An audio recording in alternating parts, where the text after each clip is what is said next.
as long as it is legal within the rules to play football the way you're playing it and you're winning games, who gives a crap how you move the football down the field?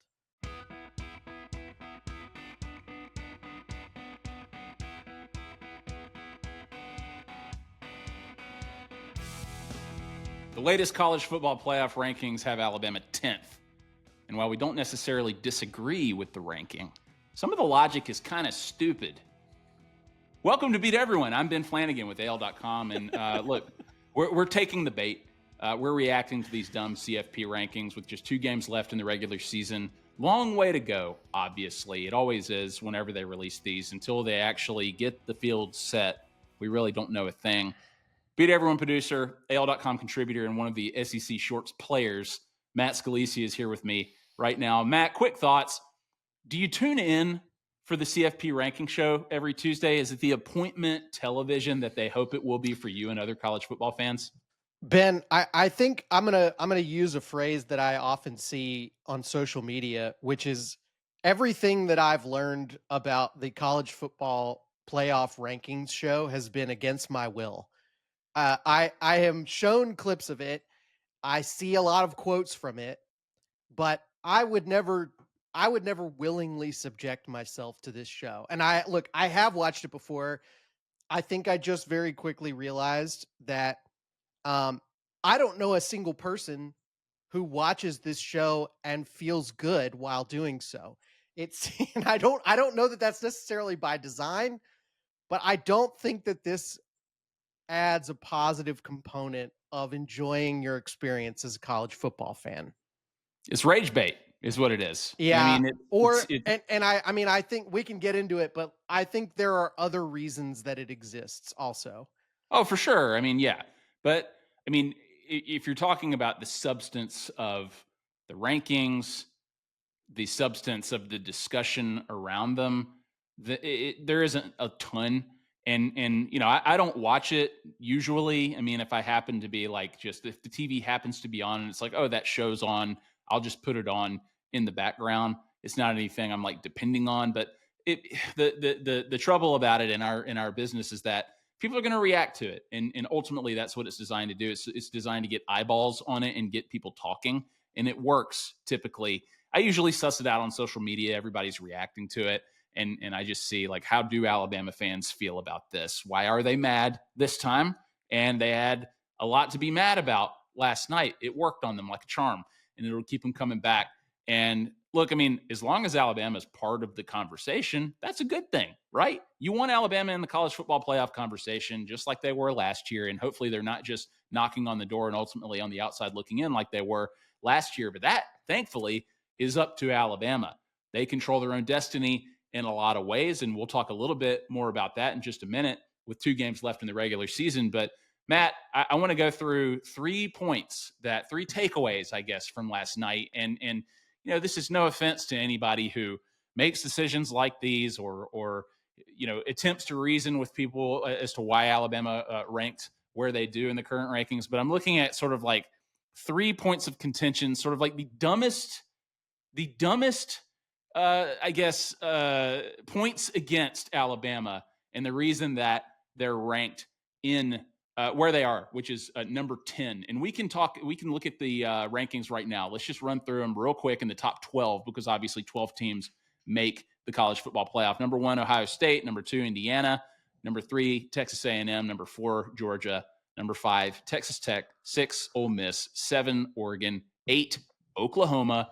9, Notre Dame. 10, Alabama. 11, BYU. 12, Utah. Other than what we're about to get into, Matt, is there anything in that top 12 that sticks out to you as odd or something that should suss itself out as the season concludes? Well, I definitely think that it's going to there are, as there were a year ago, there are problems in those rankings that will solve themselves. And I mean, look, part of the absurdity of this whole discussion, right, is, and you see the fake brackets being made, and here's what the playoff would look like if today. Well, it's literally impossible, right? The top 4 as it stands, we know with 100% certainty That's not what the top 4 seeds are going to be in the actual playoffs.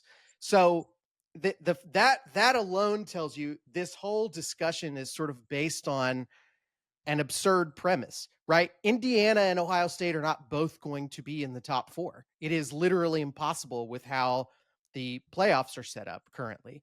So there's that matter. There's the fact that BYU and Texas Tech, both obviously good teams. I think it's possible that the loser of that could end up in as an at large. But I think it's going to be tough. It's going to be tougher for them to have an argument against a team like Alabama. And so again, that problem is probably going to solve itself. Uh, the fact that and there are other things that are not being mentioned in here, right? Miami is in that top 12. Miami's not going to play in the ACC championship game. There's going to likely be an ACC team in the playoffs that is not named Miami.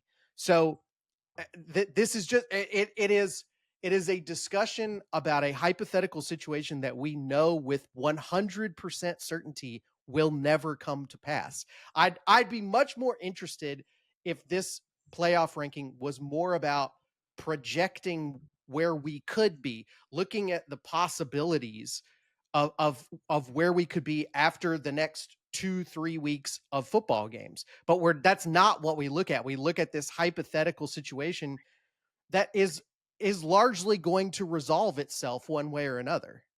That's the whole thing about these rankings. It all takes care of itself. And there are obviously decisions that the committee is ultimately going to have to make as to who Yeah. they had, who And they look, bring in, who they don't. But I the mean, nightmare scenario a year ago, as we all remember, right.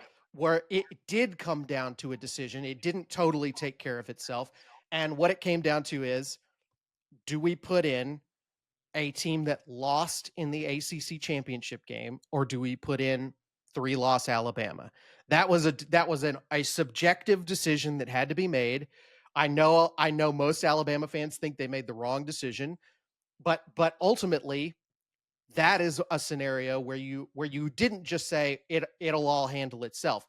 It Alabama in a lot of ways took their own fate out of their hands and put it in the hands of the committee. Now, as we're probably about to get into here, I don't think we're in that situation right now. I think Alabama very much still has a grip on its own fate, and I think that winning out puts Alabama there's no debate. If Alabama wins its next 3 football games, this is not a discussion. There is nothing to talk about for Alabama. Well, you said 3, right? So That's right. what I'm seeing people say out there is the only surefire way Alabama is going to make the playoff is if they win the regular season, if they finish 10-2 and they make the SEC championship and they win the SEC championship. If they do that, they're obviously in. They're If they definitely in. Yeah. If they win the next 2 and they're in the SEC championship game and they lose, there's a discussion, but I still think Alabama could feel very, very secure in being in the playoff field. The only difference, though, because last year there were 3 teams from major conferences who made and lost their conference championship games and still made the college football playoff. The only difference is those teams had 2 losses, Mhm. right? So you had Texas, you had Penn State, and you had SMU from the SEC, the Big Ten, and the ACC, respectively. Alabama, if they were to make the SEC championship, they would obviously have 3 losses if they lose it, and so that's ultimately the big difference. Is Alabama with 3 losses, do they deserve a spot in over a team, let's say an SEC team that's 10-2, but just because they made the conference championship? And the big conversation last year was, let's not punish teams for making the conference championship game. That's Sure. why Alabama was ultimately left out. And also another reason they were ultimately left out is because they had losses to unranked teams, Oklahoma and Vanderbilt. Obviously, this year they would have losses to, if this scenario played out, to Oklahoma, who's obviously ranked in the top 10 now, Mhm. and then obviously against Florida State, unranked team similar to last year. And if they were to lose in the SEC championship game, clearly to another really good SEC team like a Texas A&M. Probably So a team that is I would say if they lose in the SEC championship game, they're probably losing to a team that is ranked in the top 4. Yes. So at least two really strong losses, if you want to look at it that way. But a big reason for the reaction that Alabama fans had last night, again, it wasn't the ranking itself. In some ways, it was because, again, Notre Dame was ranked ahead of them, and we can compare and contrast the resumes here in just a second. But it was because of the College Football Playoff Committee chair's reasoning when asked why Alabama was ranked where they were, why other teams were ranked ahead of them. And I want to go to one right now. Our guy, Clint Lamb, over at Cover Crimson, he said this on Twitter last night. Of all the dumb things that committee chair Hunter Yurachek said Tuesday night, parentheses, and boy, there were some doozies, this might be the dumbest considering Alabama also came back against SC, talking about South Carolina, and they criticized Alabama. They praised A&M and then criticized Alabama for the same thing. And here's what Yurachek said. The college football playoff chair, Hunter Yurachek, said, the way Texas A&M played in the second half in a comeback win over South Carolina neutralized the bad that was displayed in the first half. And then they said A&M did not look like a number 3 team in the country in the first half, but they looked every bit like the number 3 team in the country during the second half in a comeback win. When the committee used Alabama needing a comeback win on the road, in contrast to what A&M did against the exact same team. So that logic is obviously backwards. They're talking out of both sides of their mouth. So our friend Kevin Skarbinski, he tweeted, compliment Texas A&M for coming from behind at home to beat South Carolina. Criticize Alabama for coming from behind on the road to beat South Carolina. And then Kevin used a clown emoji. That's him talking, not me. But Matt, what do you think about this from the committee chair? I mean, it's nonsense. It's complete gobbledygook, subjective nonsense. And, um, not surprising. Hunter Yurachek is a guy who's made a lot of stupid decisions and tried to justify them later to a disastrous results. But I do think that part of what happens in those interviews that you see every week after the college football rankings shows come out, it is I would here's the comparison I would make, Ben. It's like if you have been invited to some event, right? With some friends and you don't want to go, but you don't want to immediately say you're not going, right? You start to lay the groundwork for why you're not going. You're like, well, we got something else going on that day. We'll have to see. Hopefully we can make it. And like you're laying down, you're preparing the expectation of what you're going to do. I think that's a lot of what's happening is this committee already knows that there are some things they really want to do if they have the opportunity to do it, and they are trying to justify it. Now, I don't necessarily think that one of the things they want to do is to keep Alabama out of the playoffs. I think it may not have anything to do with Alabama, and it's more to justify why they have Notre Dame ranked so high. And I mean, I think the thing they really don't want to do is leave Notre Dame out of the playoffs, which is I I I don't want to even speculate as to why anybody would care, other than I guess they get good TV ratings. But I mean, Notre Dame is a program that continues to play a very underwhelming schedule every single year. It will only get more underwhelming going forward as they stop these traditional rivalry games that they have. Uh, and look, they beat USC, they beat Pitt. Congratulations, you beat Pitt. Um, and they've beaten 0 other teams that are even remotely impressive on a resume.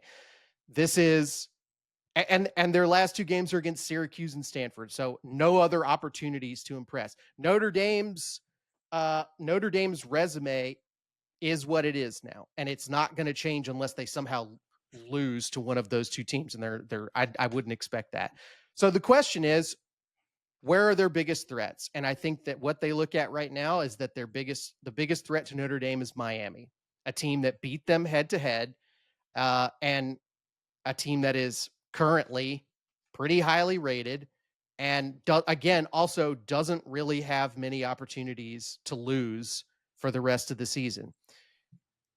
I maybe am being a little conspiratorial here in how I'm thinking about this, but I don't think you could possibly justify putting a two-loss Notre Dame team ahead of a two-loss Alabama team once the schedules are completed, because that would mean Alabama will have additional additional road win over Auburn and an SEC championship win.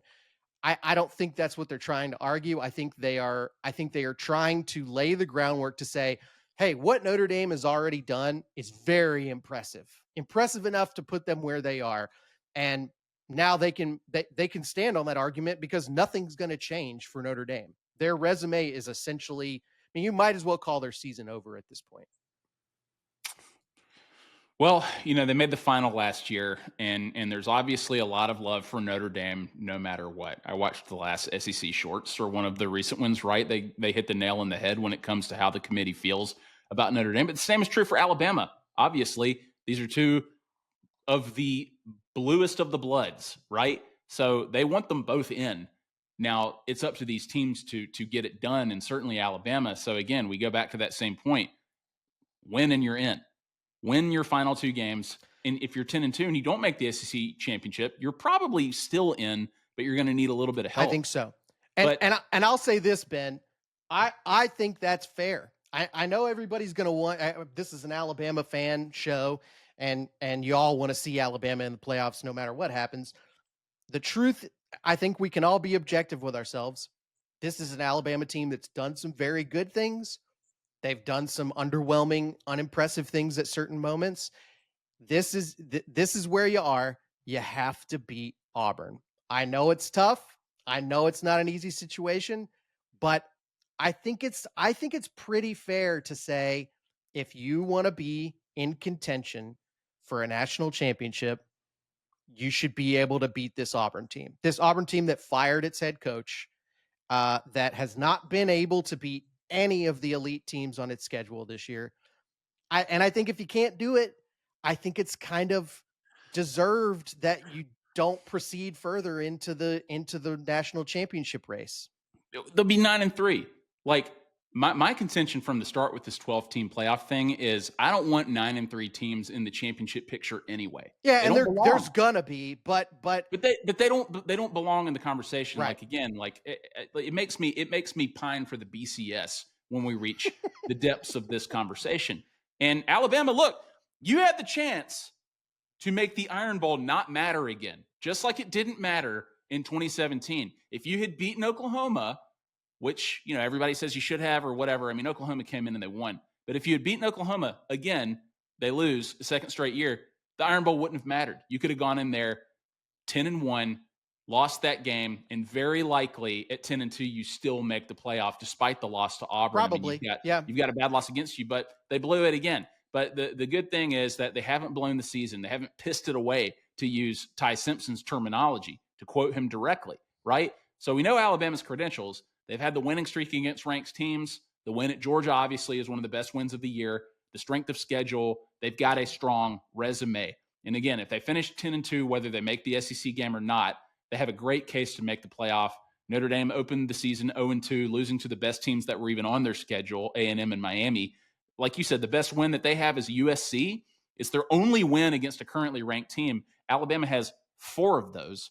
But like Alabama, they're 8-2, and they're ranked ahead of them currently. And again, you just got to go back to that point. It doesn't matter right now. Right. It's only going to matter at the end of the regular season. If Alabama makes the conference championship, it'll matter then too, obviously. But Alabama controls their destiny. If they win, they're in. If they go 9-3 to finish the regular season, they're out. Yeah, I think so. And even amongst the SEC teams, right? I mean, the wide consensus right now is there's going to be at least 4 SEC teams in the playoff. Texas and Texas A&M have to play each other. Somebody's going to lose that game down the stretch here.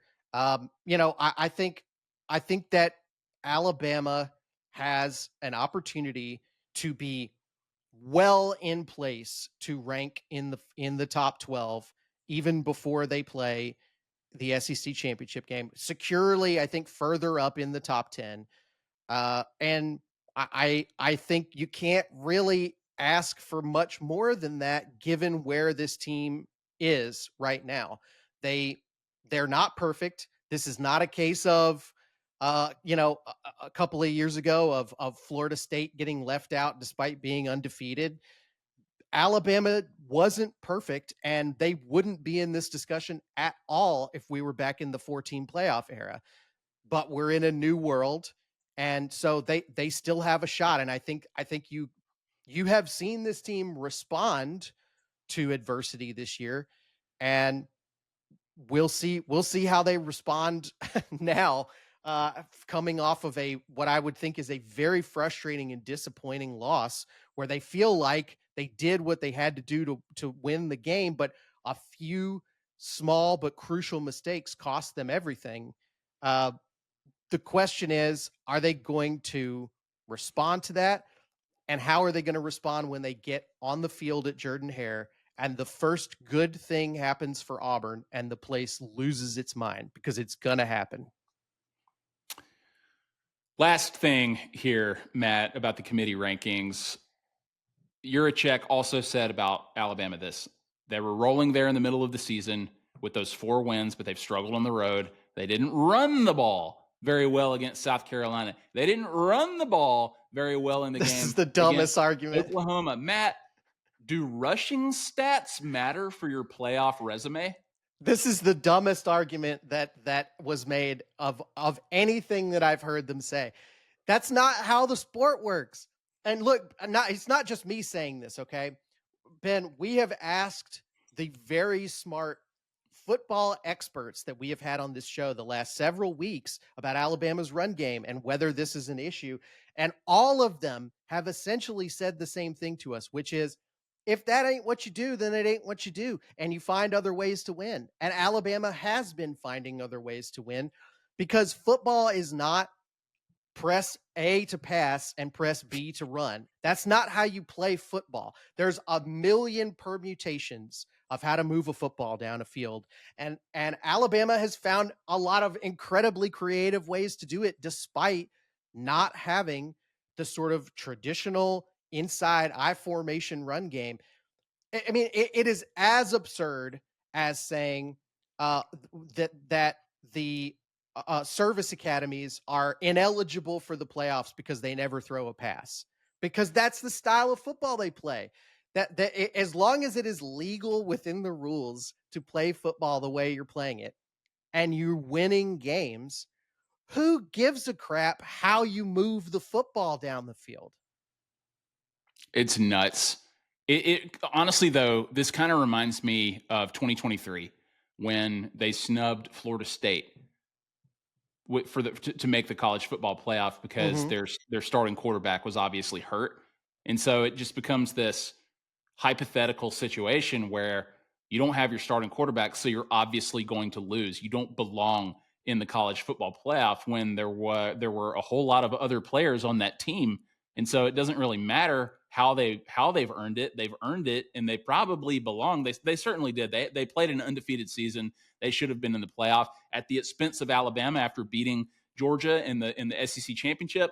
I don't know, and I just felt bad for them. That's all I know. But the fact that you're talking about they won the game. They came back and won the game, and we give Texas A&M all the credit in the world for coming back and beating the exact same team. But they didn't look good running the ball while they did it, even though they won. Like you said, dumb. Yeah, Dumb. Texas. Hey, how about Texas A&M's quarterback threw 3 interceptions in that game, and Alabama's quarterback didn't do that, and both teams beat South Carolina. So who's better at that part of football? It is the dumbest argument you could possibly. He should be embarrassed that he said that on television. All right, Matt.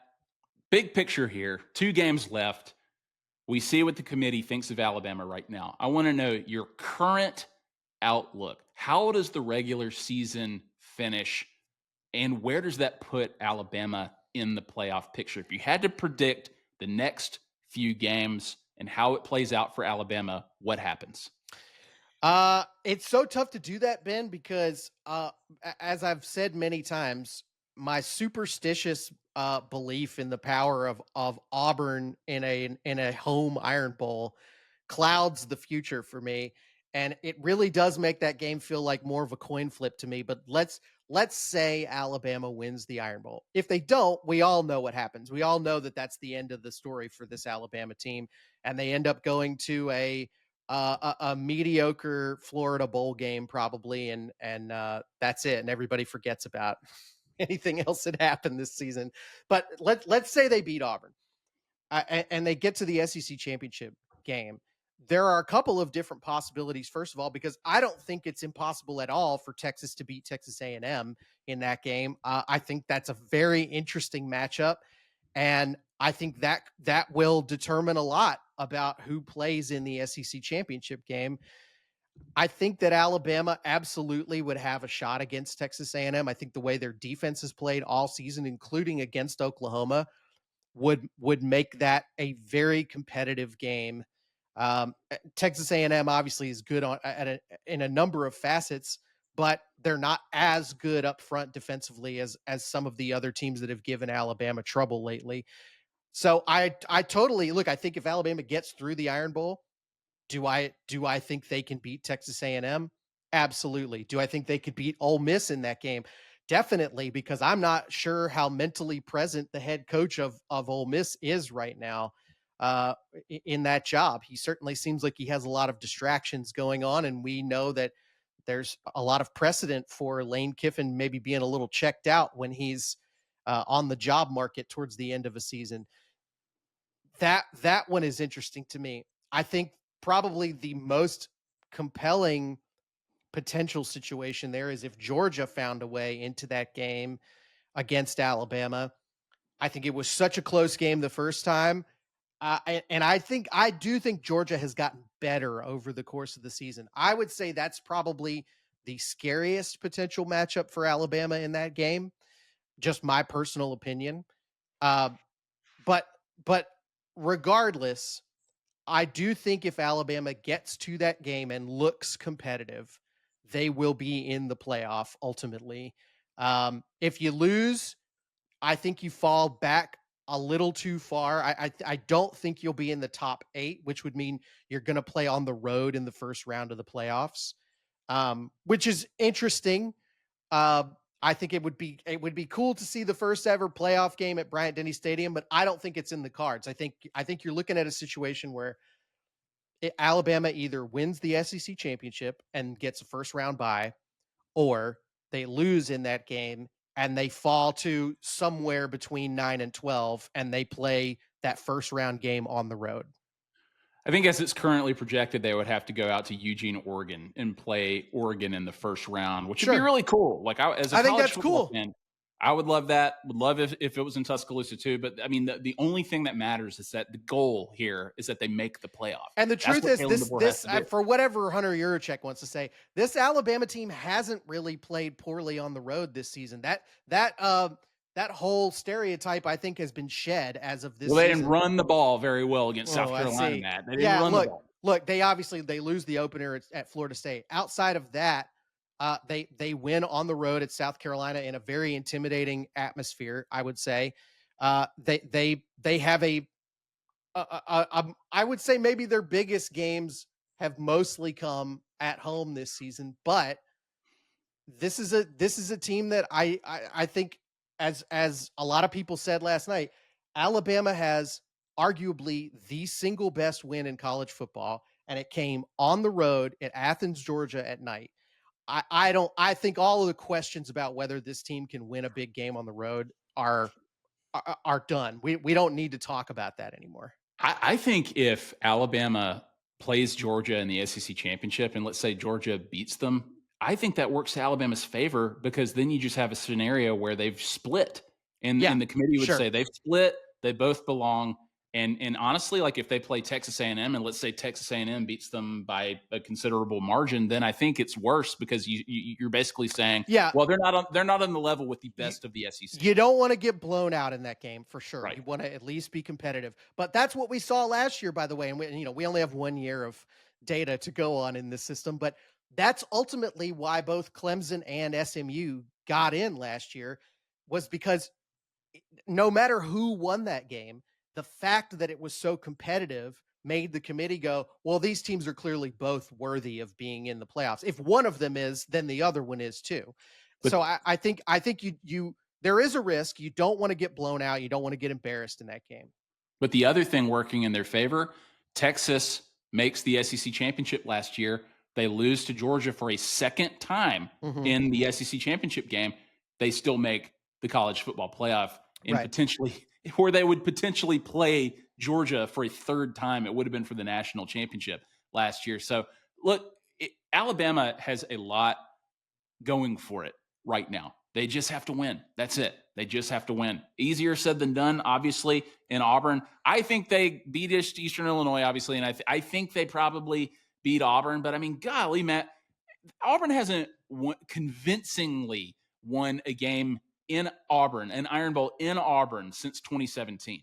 They beat Alabama straight up in 2017. It was a shootout in 2019. They were really impressive behind Bo Nix, and it was just an absolute dogfight. And that And was a they come great out and win. Alabama team. They had an inexperienced quarterback playing in that game, but Right. that was an Alabama team with one of the most talented rosters in the history of college football. Yeah, but Auburn was ranked that year, and we know how Yeah. Nick Saban did against ranked Auburn teams during his tenure as the Alabama coach. So look, Auburn sucks this year. They absolutely suck, and I think that they may be worse than they were last year. And Alabama played a bad game in Tuscaloosa and still managed to beat them relatively convincingly. So if they don't beat Auburn this year, same thing as last year. It's on you. I It's on agree. you. And, That's and what Jordan Hare, this it's weird and everything, but like, look, man, you've gone and you've beaten you've beaten better Auburn teams than Jordan Hare, and the games end at night. The last couple of times they've been there, so it's on this Alabama. that's the stakes of college football this time of year, and it always has been. When you get to this time of year, the games are no longer let's put our best body of work out there that we can. Hopefully we get a shot at it. Now it's kind of like sudden death every week. And I think that's right. I think that's a good thing. I think it's what we want for the sport. We want individual games to mean something in this sport. And now we're at the time of year where that starts to happen again. That's right. All right. Well, folks, let us know what you think. Sound off in the comments, the YouTube comments, wherever you can comment. If you have questions for us, share them in the comments and we will read them and answer them on the show. So please let us know what's on your mind so we can talk about that and include you in this conversation. He has beat everyone producer Matt Scalici. Matt, thanks for doing this as usual. I'm Ben Flanagan with AL.com. We've got Eastern Illinois in Tuscaloosa this week, Senior Day. Congrats to the seniors playing their final game inside Bryant-Denny Stadium. And we'll be back next week to break down the Iron Bowl. A lot to dive into. Thanks, everybody.